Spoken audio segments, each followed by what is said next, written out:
What's up YouTube? It's your boy Nash here. Welcome back to the channel.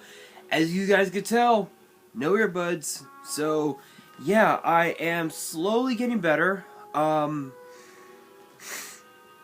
Still got the sniffles, still have the cough a little bit, but I will be okay. I should be okay possibly by tomorrow. Maybe even by Sunday. Excuse me. Who the hell knows? But I am slowly starting to get better, and I am going to be eating chocolate from time to time in this video. Because I have it right here. My grandmother bought these off of something called Montgomery Ward. It was like something called the Swiss Colony or something. I don't know what the hell. She bought it. She bought it online, and it was supposed to have been meant for Christmas, but hardly anybody ate these. So my mom, myself, and my grandparents have slowly been eating these, but I'm finishing them up. So here's one of them.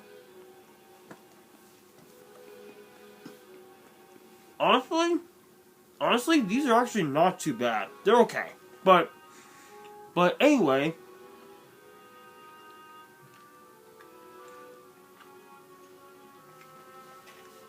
There we go. Anyway, guys, welcome to the very first episode of Yu-Gi-Oh's biggest issue of 2023. This week's episode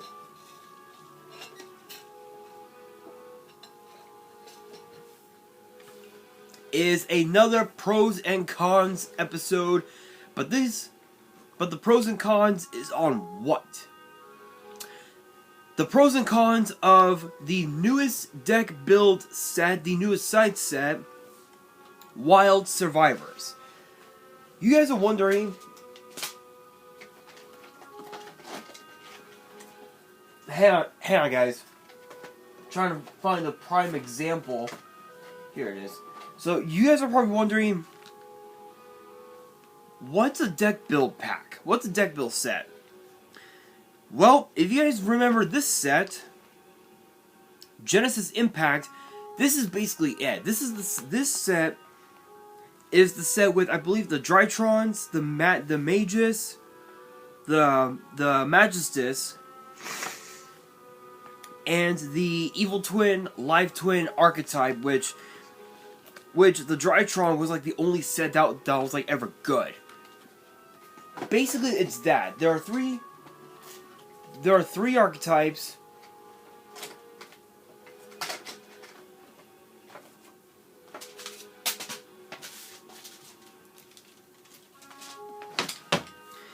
Anyway, there are three archetypes, and each archetype is different from each other, and you get a fuck ton of reprints to go along with that archetype.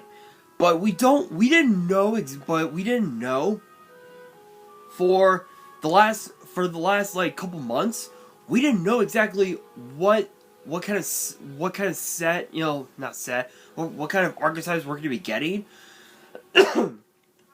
Because this was announced back in November. I want to point out that this was announced right around the end of November, and we know that this will be released in the OCG on March 18th. So I'm assuming we're probably going to be getting this sometime in the summer. So I will be talking about all the new cards and the reprints that will be in the set as time progresses. But now we know exactly what archetypes we're going to be getting. So the archetypes that we'll be getting. Oh, before we even begin, if you guys enjoyed this episode and you guys want more episodes of Yu-Gi-Oh's biggest issue, which get posted every Friday, make sure you guys smash that thumbs up button, subscribe to the channel, turn on the notification bell. Totally free to do it. You don't have to pay anything. But what it does do is by subscribing to my channel, turning on the bell, and smashing that thumbs. Damn fly. by smashing that thumbs up button. It lets other people know that you guys enjoy my content and you guys want to see more.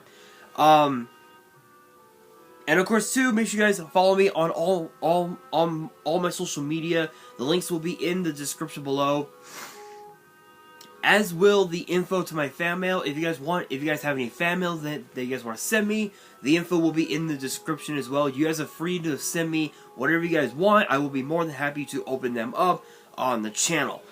Of course, too, guys. If you guys want to send me,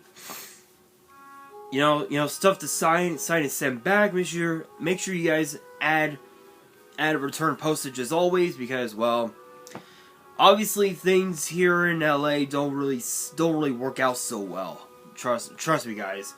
But with that being said, the three archetypes in this that will be in the set are the Transcendrake, which is basically a dino archetype, which is kind of an odd one. We have the VS or the Vanquished Soul, which are fighters that release their special attacks using the power of attributes. So I believe this is going to be a multi. I'm assuming that this will probably be a sword, kind of like a Sword Soul archetype, where it's a multi-attribute based archetype. And then we got the Novellis, which is basically a ritual based archetype. So when you think about these three archetypes, right? Starting with the Transcendrake,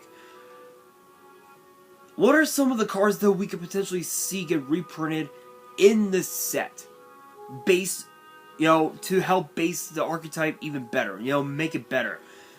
Ultimate Conductor Tyranno is one that can definitely be one of the big reprints in the set. Another card that could also be true could also potentially be Falso Dyna Pachycephalo, which Falso Dyna is a pretty nasty card. Like if you want to look at nasty cards, trust me, guys, Falso Dyna is a very nasty card.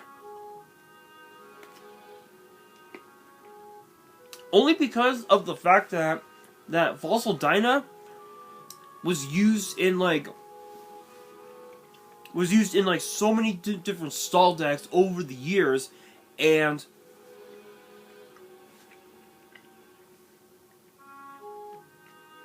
that one actually tasted weird. Especially more notably in stall decks, in Subterra burn decks. I know that it was used in different variants of Mystic Mine burn decks when Mystic Mine was still legal, and just so many other different decks over the years. It's absolutely insane. Ow.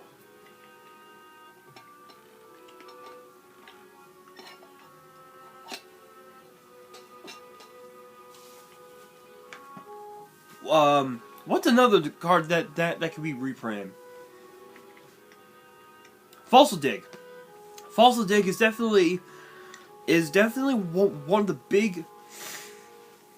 It's definitely gonna be another one of the big reprints that is definitely gonna be obviously be added to the set, simply because of the fact that, well, Falso Dig can just add a dino to your hand, plain simple. Fossil Excavation could be another one. There are just so many different cards for this archetype. It's hard to say what it's really hard to say. Now, as far as this Vanquished Soul deck, I don't know. I'm kind of excuse me. I'm kind of torn about this one because I don't know exactly. I don't really know exactly what cards we'll see in this set. I mean, if we're talking like fighter, you know, I mean, the thing says here, fighters that release their special attacks using the power of attributes. So I'm assuming that we might see, you know, big, you know, massive, you know, floodgate cards like potentially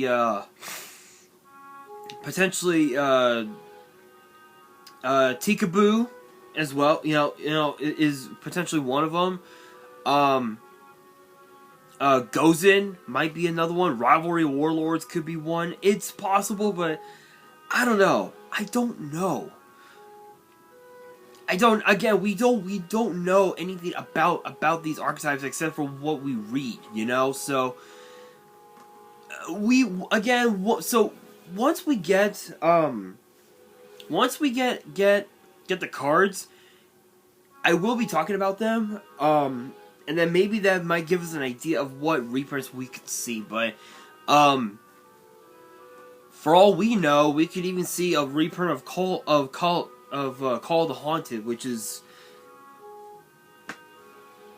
it's not good, honestly, in today's meta.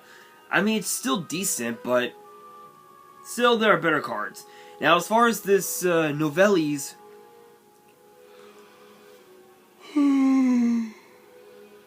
excuse me, archetype,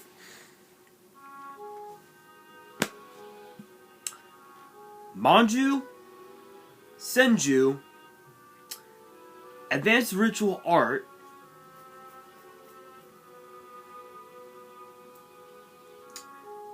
and depending on its attribute, there's a million different types of cards we could see.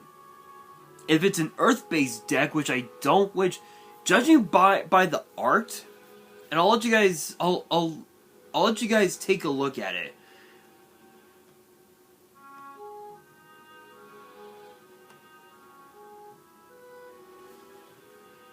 So, judging by the art, I don't think it's an Earth, but it could be a Dark. But I'll let you guys be the judge of it.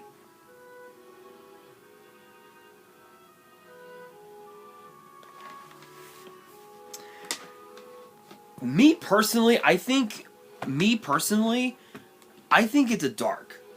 And the reason being is because it's very rare, and I'm gonna go on Nexus to prove it.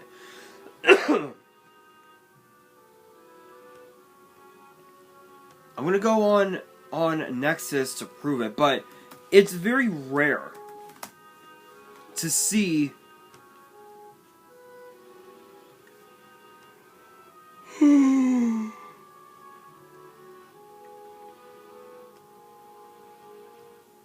it's very rare to see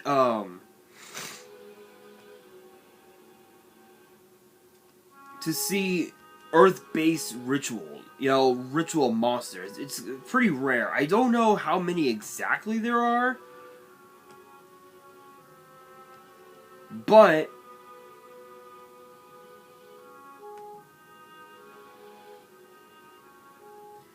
okay, so there are a few.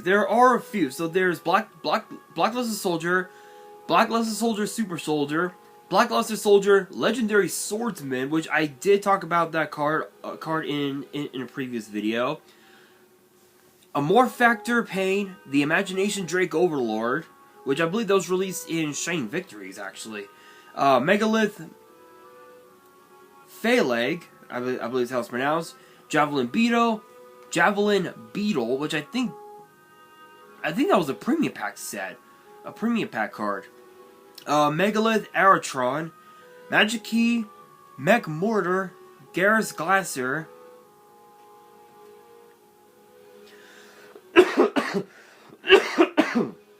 ooh, there we go. There we go.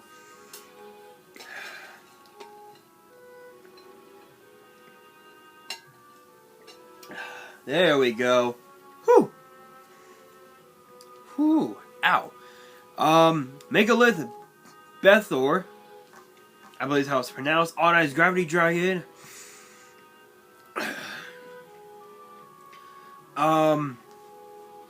Yeah. My God.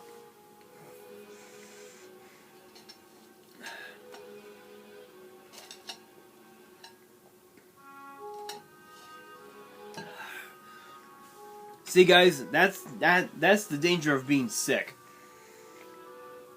Super Warline, which I think that was another premium pack card. Lycanthrope, I think that was released in Strike and Neos. Which, to be fair, Lycanthrope was a pretty powerful card back in the day, if you guys didn't know. Lycanthrope FTK was I think the deck to beat. I think in like I think, what was it, an SGC level? Maybe locals. Performance of Sword, Megalith Ophiel, Megalith Haggith, Megalith Och, Megalith Fool, and that's it. So there's a total of 1, 2, 3, 4, 5, 7, 8, 9, 10, 11, 12, 13, 14, 15, 16, 17 Earth rituals. But if you were to look at the darks,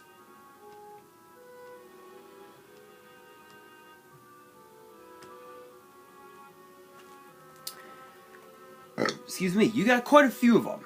You got Demise, Supreme King of Armageddon, Prediction Princess Terrorath,